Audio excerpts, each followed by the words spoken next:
আচ্ছা, ধরেন দিনের বেলায় হঠাৎ করে রাতের মতো অন্ধকার হয়ে গেল, তখন কি করবে?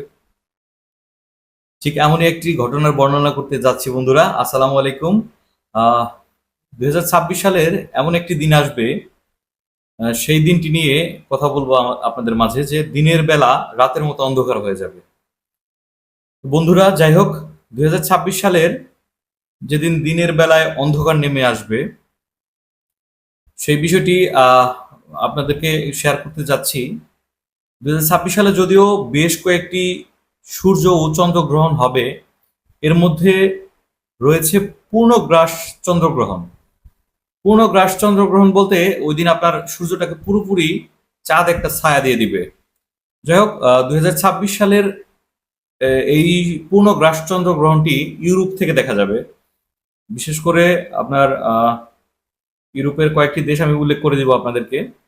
ওই দিন চাঁদ আবারও পুরোপুরি ঢাকা দেবে সূর্যকে, মানে সূর্যটাকে পুরোপুরি ঢেকে দিবে চাঁদ। 2026 সালের কোন দিনটি জানতে চাচ্ছেন না এখন?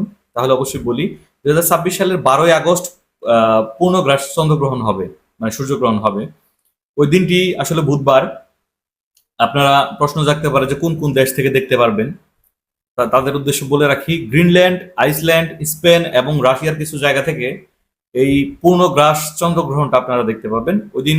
আহ, মানে দিনে পুরোপুরি রাতের মতো অন্ধকার হয়ে যাবে।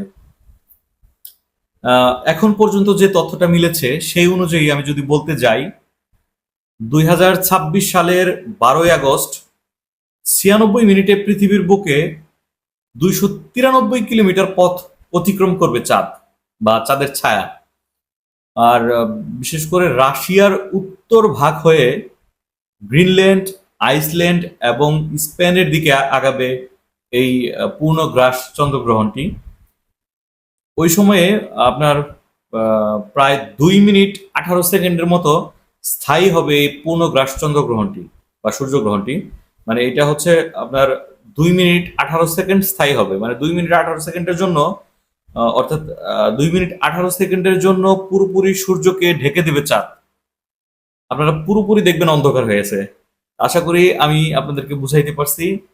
2026 সালে আপনারা দেখতে পাবেন এই পূর্ণগ্রাস চন্দ্রগ্রহণটি। এরকম ইম্পর্টেন্ট কিছু কিছু তথ্য আমি আপনাদেরকে তুলে ধরবো। আপনারা চাইলে আমার আইডিটা ফলো দিয়ে রাখতে পারেন এবং এই তথ্যটা শেয়ার করে আরো অন্যান্য সবাইকে দেখার সুযোগ করে দিতে পারেন। ধন্যবাদ সবাইকে। আসসালামু আলাইকুম।